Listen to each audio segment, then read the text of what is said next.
안녕하세요. 맨파워 비뇨기과 민영기입니다. 자, 보통 우리가 이물질 조직을 제거하러 오시는 환자분들은 이물질 조직을 제거한 후에 많이들 허전해 하기 때문에 확대를 동시에 하려고 하시는 분들이 꽤 많이 있습니다. 그래서 이런 것들을 많이 문의들 하시는데, 과연 그 두 가지 수술을 동시에 같이 할 수 있느냐?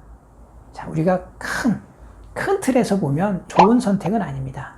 자, 왜 그러냐면, 우리가 보통 음경 보형물이 됐든 음경 확대술이 됐든 이러한 시술적인 방법들은 피부를 절개하고 피하 조직 내에 우리가 인위적으로 안전한 공간을 확보해서 그 공간에다가 이런 확대 물질이나 보형물들을 넣는 것입니다. 그리고 그 피하 조직을 복원을 시켜주고 피부를 봉합해 주는 것이죠. 다시 말하면 감염으로부터 안전하게 위치를 시킵니다.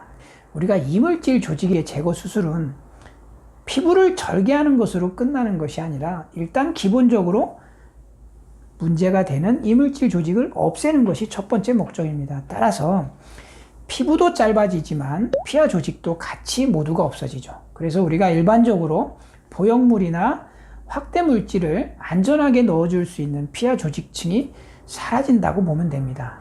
따라서 동시에 수술하는 것은 일단 위험성이 좀 커지고요. 두 번째는 어쨌든 이물질 조직을 없애면 피부가 없어지기 때문에 결국 피부가 짧아지겠죠.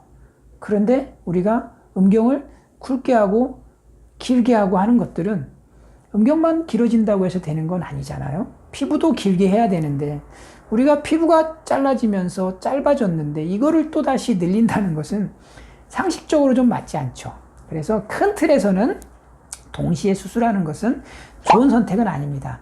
다만 우리가 이물질 조직을 치료하는 방법도 상황에 따라서 여러 가지 상황이 있습니다. 그렇기 때문에 때에 따라서는 확대 방법을 동시에 진행을 할 수도 있습니다.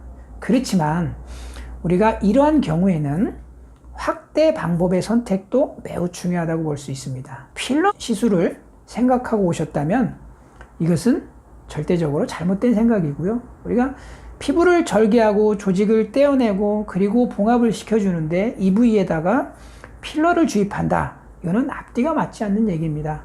할 수 없다기보다는 해서는 결과가 매우 안 좋아지겠죠. 그래서 이 경우는 제외하고 두 번째로 이제 보형물이나 진피나 이런 것들을 생각을 하시는데, 자, 둘 중에 우리가 굳이 이물질 제거 수술과 동시에 하고자 한다면 과연 어떤 것이 좋을까요? 저라면 당연히 진피 이식을 권하고 싶습니다. 이물질 제거 수술을 하고 확대 수술을 할 때 가장 문제가 되는 것은 감염으로부터 매우 취약해지는 것입니다. 다시 말하면 안전한 공간 확보가 쉽지 않다라는 거죠. 그런데 보형물은 우리가 그야말로 이물 조직이기 때문에 피부 조직과 생착하지 않는 외부 물질입니다. 그래서 감염에 훨씬 더 취약합니다. 따라서 만약에 가능해서 선택을 한다면 이왕이면 음경 진피식술을 선택하는 것이 조금이나마 감염률을 줄이는 방법 중에 하나입니다. 그래서 우리가 중요한 것은 전체적으로 확대를 동시에 시행하는 것은 좋지는 않지만, 다만 이물질 제거 수술이 비교적 간단하다면 충분히 경험이 있는 의사를 통해서 이물질 제거 수술을 할 때 정상 조직을 가급적이면 충분히 보존을 시키고 그 보존된 조직 내에 안전하게 이왕이면 진피 조직을 이식시키는 것이 좋다. 이렇게 말씀드릴 수 있습니다.